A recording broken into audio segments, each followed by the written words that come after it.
ಲೋಕಸಭಾ ಚುನಾವಣೆಯಲ್ಲಿ ಮತಗಳ್ಳತನ ಆರೋಪಕ್ಕೆ ಸಂಬಂಧಪಟ್ಟಂತೆ ಬೆಂಗಳೂರಿನಲ್ಲಿ ಫ್ರೀಡಂ ಪಾರ್ಕ್ನಲ್ಲಿ ರಾಹುಲ್ ಗಾಂಧಿ ಪ್ರತಿಭಟನೆಗಿಳಿದಿರೋದು. ಹಾವೇರಿ ಗದಗ ಲೋಕಸಭಾ ಕ್ಷೇತ್ರದಲ್ಲೂ ಕೂಡ ಮತಗಳವು ಆರೋಪವನ್ನ ಮಾಡಿದ್ದಾರೆ. ಆನಂದ ಸ್ವಾಮಿ ಗಡ್ಡದೇವರ ಮಠದಿಂದ ದಾಖಲೆಯನ್ನ ಬಿಡುಗಡೆ ಮಾಡಲಾಗಿದೆ.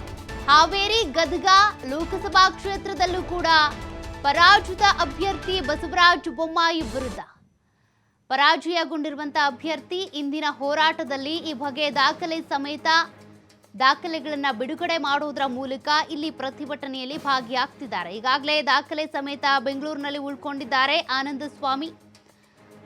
ಹಾವೇರಿಯಲ್ಲಿ ಕಾಂಗ್ರೆಸ್ ಜಿಲ್ಲಾಧ್ಯಕ್ಷ ಸಂಜೀವ್ ಕುಮಾರ್ ನೀರಲಗಿ ಹೇಳಿಕೆಯನ್ನ ಕೊಟ್ಟಿದ್ದಾರೆ. ಈಗಾಗಲೇ ರಾಜ್ಯದಲ್ಲಿ ಕರ್ನಾಟಕದಲ್ಲಿ ಲೋಕಸಭಾ ಚುನಾವಣೆಯ ಸಂದರ್ಭದಲ್ಲಿ 1 ಲಕ್ಷಕ್ಕೂ ಹೆಚ್ಚು ಮತಗಳ್ಳತನ ಆಗಿದೆ ಅನ್ನುವಂಥ ಆರೋಪವನ್ನ ರಾಹುಲ್ ಗಾಂಧಿ ಅವರು ಮಾಡಿದ್ದಾರೆ. ಅದಕ್ಕೆ ಪೂರಕವಾದ ದಾಖಲೆಗಳು ಬಿಡುಗಡೆ ಆಗಿವೆ. ಮತ್ತೊಂದು ಕಡೆ ಆನಂದ ಸ್ವಾಮಿ ಗಡ್ಡದೇವರ ಮಠ ಏನಿದ್ದಾರೆ ಅವರು ಕೂಡ ಪರಾಜಿತ ಅಭ್ಯರ್ಥಿ. ಅವರು ಕೂಡ ದಾಖಲೆ ಸಮೇತ ಪ್ರತಿಭಟನೆಯಲ್ಲಿ ಭಾಗಿಯಾಗ್ತಿರೋದು. ಖಂಡಿತ ನಮ್ಮ ಎಲ್ಲ ಜಿಲ್ಲೆಯ ಶಾಸಕರು, ನಮ್ಮ ಪರಾಜಿತ ಅಭ್ಯರ್ಥಿ ಅಂತ ಆನಂದ ಗಡ್ಡದೇವರ ಮಠ ಅವರು, ನಮ್ಮ ಎಲ್ಲ ಬ್ಲಾಕ್ ಸಮಿತಿ ಅಧ್ಯಕ್ಷರುಗಳು, ಪ್ರಮುಖ ನಾಯಕರು ಸಹ ನಾಳೆಯ ಒಂದು ಬಹಿರಂಗ ಸಮಾವೇಶದಲ್ಲಿ ನಾವೆಲ್ಲರೂ ಜಿಲ್ಲೆಯಿಂದ ಭಾಗಿಸ್ತೇವೆ. ಈಗಾಗಲೇ ಏನು ಇಲ್ಲಿ EVM ಮಷಿನಲ್ಲಿ ಮತ್ತು ಒರಿಜಿನಲ್ ವೋಟ್ಸು ಏನು ಮಿಸ್ಮ್ಯಾಚ್ ಆಗಿದೆ, ಯಾವ ಪ್ರಮಾಣ ಆಗಿದೆ, ಇಲ್ಲಿ ಸುಮಾರು ಹಾವೇರಿ ಮತ್ತು ಗದಗ ಲೋಕಸಭಾ ಮತಕ್ಷೇತ್ರದಲ್ಲಿ 79,731ಕ್ಕೂ ಹೆಚ್ಚು ಓಟುಗಳು ಮಿಸ್ಮ್ಯಾಚ್ ಆಗಿದ್ದವು. ಇಲ್ಲಿ ಗೆದ್ದಂಥ ಅಭ್ಯರ್ಥಿಗಳು ಕೇವಲ 43,631 ಓಟುಗಳಿಂದ ಮಾತ್ರ ಗೆದ್ದಿದ್ದಾರೆ. ಇದು ಚುನಾವಣಾ ಒಂದು ಕಚೇರಿಯಿಂದ, ನಮ್ಮ ಜಿಲ್ಲಾ ಚುನಾವಣಾ ಕಚೇರಿಯಿಂದ ಮಾಹಿತಿಯನ್ನು ಸಂಪೂರ್ಣವಾಗಿ ಪಡೆದುಕೊಂಡಿದ್ದೇವೆ. ಮತ್ತು ಇಲ್ಲಿ ಸ್ವಲ್ಪ ಡಬ್ಲಿಂಗ್ ಓಟ್ಸು ಆಗಿದ್ದಾವೆ. ಆಮೇಲೆ ಕೆಲವೊಂದು ಸುಳ್ಳು ಓಟುಗಳು ಸಹ ದಾಖಲಾತಿಗಳನ್ನು ಇಲ್ಲಿ ಕೊಟ್ಟಿದ್ದಾರೆ. ಹೀಗಾಗಿ ನಮ್ಮ ರಾಷ್ಟ್ರೀಯ ನಾಯಕರಂಥ ರಾಹುಲ್ ಗಾಂಧಿಯವರು ಇದನ್ನು ಸತತವಾಗಿ ಇದನ್ನೆಲ್ಲ ಅಭ್ಯಸಿಸಿ ಸ್ಟಡಿ ಮಾಡಿ ಇವತ್ತು ನಿರ್ದಿಷ್ಟವಾದಂಥ ಕಾರಣಗಳನ್ನು ಹುಡುಕೊಂಡು ಇದನ್ನು ಪಾರ್ಲಿಮೆಂಟಲ್ಲಿ ಸಹ ಹೇಳಲಿಕ್ಕೆ ಸಾಕಷ್ಟು ಬಾರಿ ಪ್ರಯತ್ನ ಮಾಡಿದರೆ ಅವ್ರನ್ನ ಅವಕಾಶವನ್ನು ನೀಡ್ತಾ ಇಲ್ಲ ಅವತ್ತು ಪಾರ್ಲಿಮೆಂಟಲ್ಲಿ. ಆದ್ದರಿಂದ ನಮ್ಮ 5ನೇ ತಾರೀಕಿಗೆ ನಡಿಬೇಕಾಗಿತ್ತು. 5ನೇ ತಾರೀಕಿಗೆ ನಮ್ಮ ಜಾರ್ಖಂಡ್ ಮಾಜಿ ಮುಖ್ಯಮಂತ್ರಿ ಸೊರೇನ್ ಅವರು ತೀರ್ಕೊಂಡಿದ್ದರಿಂದ ಅದನ್ನು ನಾಳೆಗೆ ಮುಂದೂಡಲ್ಪಟ್ಟಿದೆ. ನಾಳೆಯ ಫ್ರೀಡಂ ಪಾರ್ಕ್ದಲ್ಲಿ ನಡೀತಕ್ಕಂಥ ಒಂದು ಬಹಿರಂಗ ಸಮಾವೇಶದಲ್ಲಿ ನಮ್ಮ ರಾಹುಲ್ ಗಾಂಧಿಯವರು ಸಂಪೂರ್ಣವಾದಂಥ ಇದನ್ನು ವಿವರವಾದಂಥ ಹೇಳಿಕೆಯನ್ನು ನಮ್ಮ ಸಾರ್ವಜನಿಕರಿದ್ದರಿಗೆ, ನಮ್ಮ ಕಾರ್ಯಕರ್ತರಿದ್ದರಿಗೆ ಮತ್ತು ತಮ್ಮ ಮಾಧ್ಯಮದ ಎಲ್ಲ ಸಹೋದರಿಗೆ ಇವತ್ತು ಅದನ್ನು ಪ್ರಚಲಿತಪಡಿಸಲಿದ್ದಾರೆ.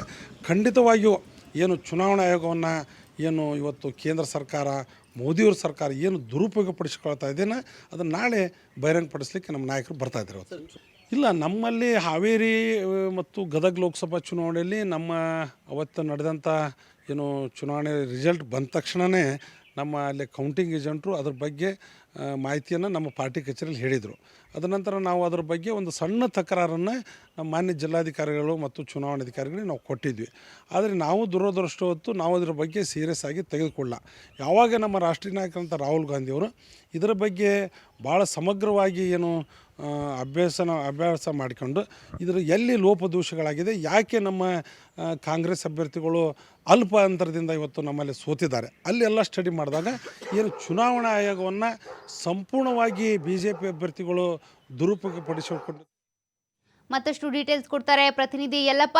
ಈಗಾಗಲೇ ರಾಷ್ಟ್ರೀಯ ನಾಯಕ ಆಗಿರುವಂಥ ರಾಹುಲ್ ಗಾಂಧಿಯವರು ಒಂದು ಕಡೆ ಪ್ರತಿಭಟನೆಗೆ ಅಂತ ನಿಂತ ಬೆನ್ನಲ್ಲೇ ಅವ್ರ ಬೆನ್ನಿಗೆ ನಿಲ್ಲೋದಕ್ಕೆ ಅಂತ ಸಂಜೀವ್ ಕುಮಾರ್ ನೀರಲಗಿ ಸೇರಿದಂತೆ ಆನಂದ್ ದೇವರ ಗಡ್ಡಮಠ ಇವರೆಲ್ಲರೂ ಕೂಡ ಸಜ್ಜಾಗಿದ್ದಾರೆ.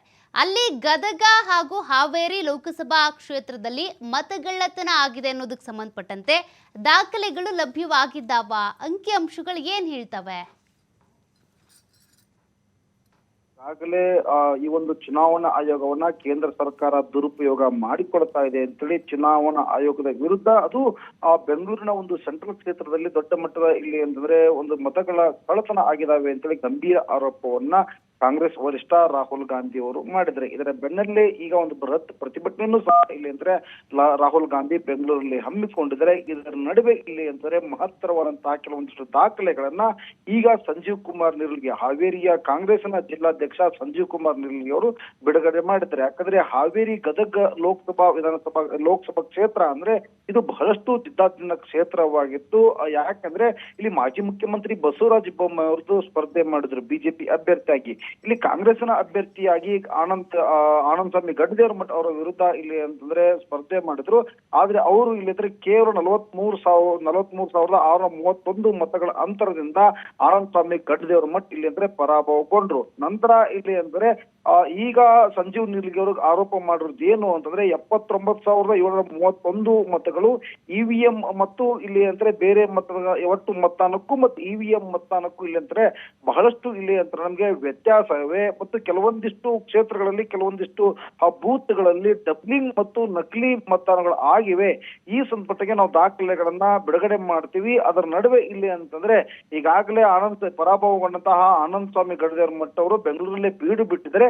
ಈಗ ನಾನು ಸುದ್ದಿಗೋಷ್ಠಿಯ ಮುಖಾಂತರ ಇಲ್ಲಿ ನಮ್ಮ ಲೋಕಸಭಾ ಕ್ಷೇತ್ರದಲ್ಲಿ ಮತ್ತು ನಮ್ಮ ಜಿಲ್ಲೆಯಲ್ಲಿ ಆಗಿರುವಂತಹ ಕೆಲವೊಂದಿಷ್ಟು ದಾಖಲೆಗಳನ್ನ ಈಗಾಗಲೇ ತೆಗೆದುಕೊಂಡಿದ್ದೇವೆ ಮತ್ತು ಈಗಾಗಲೇ ಮಹತ್ತರ ದಾಖಲೆಗಳನ್ನ ಆನಂದ್ ಸ್ವಾಮಿ ಗಡ್ದೇವರಮಠ ಈ ರಾಹುಲ್ ಗಾಂಧಿ ಅವರಿಗೆ ಕೈಗೆ ಹಸ್ತಾಂತರ ಮಾಡಿದ್ರೆ ಈ ಒಂದು ಹಾವೇರಿ ಮತ್ತು ಗದಗ ಲೋಕಸಭಾ ಕ್ಷೇತ್ರದಲ್ಲಿ ಏನು ಮತಗಳತನ ಆಗಿದಾವೆ ಈ ಬಗ್ಗೆ ಮಹತ್ತರ ದಾಖಲೆಗಳನ್ನು ಸಹ ಇಲ್ಲಿದ್ರೆ ರಾಹುಲ್ ಗಾಂಧಿ ಈ ಒಂದು ಈಗಾಗಲೇ ಪ್ರತಿಭಟನಾ ಸಮಾವೇಶ ನಡೀತಾ ಇದೆ. ಆ ಪ್ರತಿಭಟನಾ ಸಮಾವೇಶದಲ್ಲಿ ಬಿಡುಗಡೆ ಆಗ್ತಾರೆ. ಯಾಕಂದ್ರೆ ನಾವು ಇಲ್ಲಿದ್ರೆ ಕಡಿಮೆ ಅಂತರದಿಂದ ಈಗ ಗೆದ್ದಿದ್ದೇವೆ. ಈ ಕಡಿಮೆ ಅಂತರದಿಂದ ನಮ್ಮ ಬಿಜೆಪಿ ಗೆದ್ದಿದೆ.